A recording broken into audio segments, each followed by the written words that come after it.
దీపక్ రెడ్డి అన్న ఇన్ఛార్జ్ చేశారు. మొత్తం ఈ ఊర్లో సమస్యలు ఏదన్నా మీరు చూసుకోవాలి అని చెప్పేసాడు. ఆయన కూడా నిన్న మొన్న అతను కూడా రిస్క్ తీసుకుని రెండు మూడు రోజుల నుంచి చాలా రిస్క్ తీసుకొని ఒక పులికి తెచ్చి దాంట్లో ఏం చేశారంటే ఇక దాంట్లో ఏదో ఒకటి మీరు కలపడితే మళ్ళీ అవుతుంది ఇబ్బంది అవుతుంది, ఊరికి సేవ చేయాలని అనవసరంగా ఎందుకు అని చెప్తే నేను కూడా స్వచ్ఛందంగానే మనకు అవకాశం ఏదైనా ఉంటే మా కుటుంబానికి అవకాశం ఇస్తా అంటే డ్రాప్ కావడం జరిగింది. అందులో ఒకసారి సర్పంచ్ ఉప సర్పంచ్ వార్డు మెంబర్ 2-3 సార్లు వాళ్ళు ఓడిపోయారు.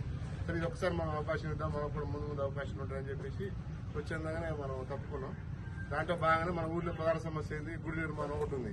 గుళ్ళ నిర్మాణం ఆడాడే ఉంటే ఏం చేసినట్టే ఎమ్మెల్యే గారు ఒకటే చెప్పాడు.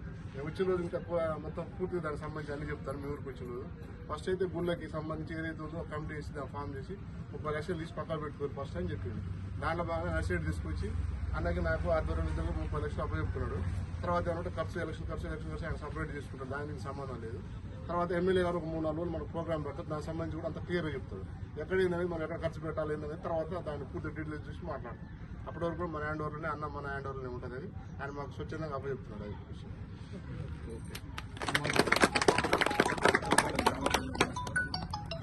నేను కాంగ్రెస్ అభ్యర్థిగా ఎమ్మెల్యే గారు, ఎంపీ గారు, ఎమ్మెల్సీ సహకారంతో కాంగ్రెస్ అభ్యర్థిగా గ్రామ సర్పంచ్గా పోటీ చేస్తున్నాను. ముఖ్యంగా గ్రామ అభివృద్ధి చెందాలంటే నా మీద పోటీ చేసే అభ్యర్థి గురించి మీకు తెలుసు, నా గురించి తెలుసు. గతంలో ఒక గంగమ్మ గుడి కట్టాం. ఈ రోజు కూడా గుడి కట్టాలని గ్రామంలో ప్రధాన సమస్య అంటే ఒక గుడి లేని సమస్య ఉంది. ఆ గుడికి ఎమ్మెల్యే గారు ఏమనంటే ఉన్న దేవాలయాలందరికీ అన్ని దేవాలయాలకు ఒక 30 లక్షలు డొనేట్ చేయబో, మిగిలినంతా మేము చూసుకుంటాం.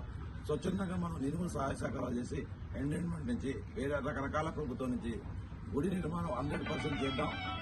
హామీ ఇచ్చిండు. ఆ కోరిక నెరవాలంటే మీరందరూ కలిసి నన్ను సర్పంచ్గా గెలిపించితేనే ఆ గుడి కోరిక నెరవేరుతుంది.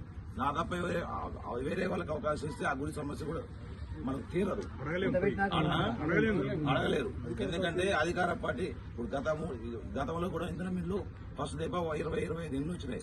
ఇంకా లిస్టు ఆల్రెడీ శ్రీనివాసరెడ్డి కాడ ఉంది, ఇంకా 30 నుంచి 40 వచ్చినాయి.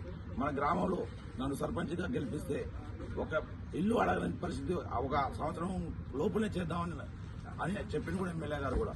ఎందుకంటే ఇప్పుడు వేరే పార్టీ గెలిపిస్తే అభివృద్ధి కూడా పుట్టుపడిపోద్ది. మనం ఇంకా 3 సంవత్సరాలు మన గవర్నమెంట్ అందరు సహకరించి మీరందరు యువకులు ఆలోచించడం ఒకసారి.